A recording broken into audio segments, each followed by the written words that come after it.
নমস্কার বন্ধুরা, আমি রত্না। সবাই কেমন আছো বন্ধুরা? আমি তো খুব মোটামুটি ভালোই আছি। তো আশা করব তোমরাও ভালো আছো। তো যাই হোক বন্ধুরা, আজকে কিন্তু নতুন একটা ভিডিও নিয়ে চলে এসেছি। তো ভিডিওটা দেখো। আজকে কিন্তু তালের একটা স্পঞ্জি কেক করে দেখাবো তোমাদেরকে। তো প্রথমে আমি এখানে হাফ কাপ তেল নিয়েছি, সাদা তেল নিয়েছি। তোমরা চাইলে বাটার দিতে পারো। আর এখানে আমি পরিমাণ মতো নুন আর বেকিং সোডা, বেকিং পাউডার, 1 চামচে বেকিং পাউডার আর হাফ চামচেরও কম, মানে একটু 1 চুটকি ধরতে গেলে বেকিং সোডা নিয়েছি। নিয়ে ভালো করে আমি এটা একটু মিশিয়ে নিলাম। এবারে কি করব দেখো বন্ধুরা, এক বাটিরও মানে 1/4 বাটি যেটা বলে, মানে সুজি নিয়েছি।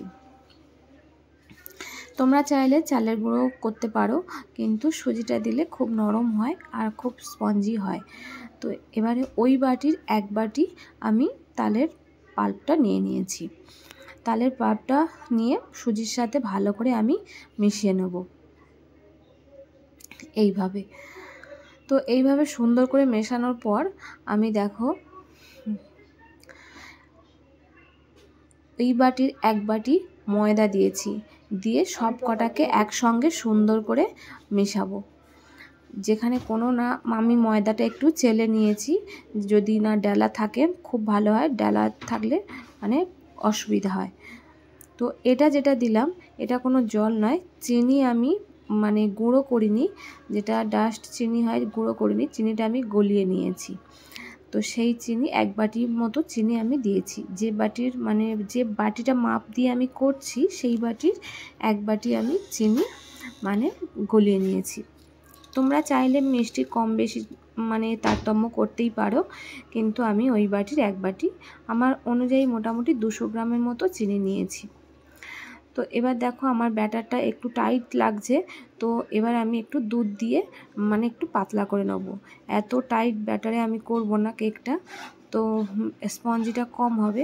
তোমরা গরম দুধ মানে দুধটা লিকুইড দুধ ফুটিয়ে নিয়ে ঠান্ডা করে নেবে, মানে রুম টেম্পারেচারে করে নিয়ে এর সাথে ইউজ করবে। তো এবার আমি দুধটা দিয়ে ভালো করে ব্যাটারটা মিশিয়ে নিয়েছি। দেখো এই ঘনত্বে আমার আনতে হবে, তোমরাও এই ঘনত্বে করবে। যখন মানে ব্যাটারটা তৈরি করবে এই রকম ঘনত্বে তৈরি করবে। দিয়ে এবারে একটু নারকেল দেব, আমি এই ব্যাটারের সাথে মিশিয়ে দেব। পুরো ব্যাটারটা ভালো করে আমি নারকেলটা মেশাবো এইভাবে আস্তে আস্তে। আর খেয়াল রাখতে হবে এই যে ব্যাটারটা যেদিকে তুমি মানে পাক দেবে সেই দিকটা একদিকে কিন্তু হবে, না হলে ভিতরে একটা ফ্লাফি ভাব চলে আসবে, আর তখন কেকটা স্পঞ্জির জায়গায় ভেতরটা মানে ফোলা ফোলা কেমন একটা হবে। তো যাই হোক, এবার আমি একটা কেক টিনে আগে থেকে একটা মানে ব্যাটার মানে ওই যে বাটার পেপারগুলো হয় না, তো সব সময় বাটার পেপার ঘরে থাকে না, তো আমি মানে সাদা কাগজ একটু দিয়ে ওই মাপের কেটে নিয়ে আর তেল দিয়ে নিয়েছি, সাদা তেল মাখিয়ে নিয়েছিলাম। নিয়ে তার উপরে এই ব্যাটারটা দিয়ে এবার আমি কিছু ড্রাই ফ্রুটস ব্যবহার করব। ড্রাই ফ্রুটস বলতে যেগুলো বাদাম হয়, চীনাবাদাম, আমন্ডস, কাজু, তারপর কিশমিশ, এইগুলো আমি ভালো করে দিয়ে সুন্দর করে ডেকোরেশন করে নেব উপরে। আগে মানে দেখতে তো সুন্দর হতে হবে বলো, তো সেই জন্য আমি ভালো করে ডেকোরেশনটা করে নিচ্ছি। কিছু আমন্ড বাদাম এইভাবে লম্বা লম্বা করে কেটে নিয়েছিলাম। তোমরা যেভাবে পারবে ডেকোরেশনটা সুন্দর করে করে নেবে। তো কিশমিশগুলো আমি দিয়ে নিচ্ছি, দিয়ে এইভাবে সুন্দর করে আমি ডেকোরেশনটা করে নেব। তো তার আগে বন্ধুরা বলি, কার কার এইরকম তালের কেক বা তালের যে কোনো রেসিপি ভালো লাগে অবশ্যই কিন্তু একটা লাইক শেয়ার কমেন্ট করবে, আর কীরকম তোমরা ভিডিও দেখতে চাও সেটাও অবশ্যই কিন্তু আমাকে জানাবে, তাহলে আমার ভিডিও বানাতেও সুবিধা হবে। তো বন্ধুরা, যদি ভিডিওটা ভালো লাগে একটা লাইক কিন্তু অবশ্যই দেবে, আর আমার চ্যানেলে যদি প্রথম হও তাহলে কিন্তু চ্যানেলটা সাবস্ক্রাইব করে আমার চ্যানেলের সদস্য হয়ে যাও। আর উপর থেকে আমি একটু নারকেল কুড়ো দিয়ে দিচ্ছি দেখার সুন্দর জন্য। ভিতরে তো আমি ওর সঙ্গে ব্যাটারের সঙ্গে মিশিয়ে দিয়েছি, আর ওপর থেকে একটু ডেকোরেশনের জন্য দিয়ে দিলাম। দেখো কতটা সুন্দর দেখতে হয়েছে আমার মানে কেকটা। তো এখনও কেক তৈরি হয়নি, ব্যাটারটা এত সুন্দর করে লাগছে যেন মনে হয় কাঁচা খেয়ে নিই, দেখতেই এত সুন্দর লাগছে। তো চলো এবারে আমি বেক করার পালা।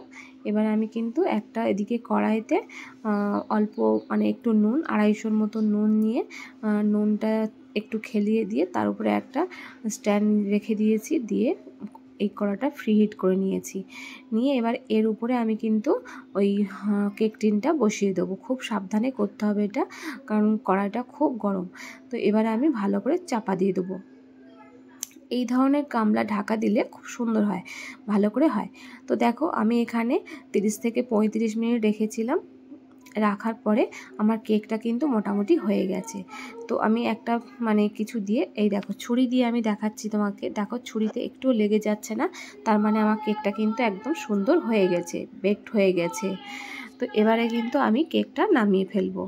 তো এইভাবে তোমরাও একটা কেক সুন্দর করে বানিয়ে ফেলো, দেখবে কেকের তো অনেক রেসিপি তোমরা সবাই খেয়েছো, এইরকম একটা কেক বানিয়ে খাও।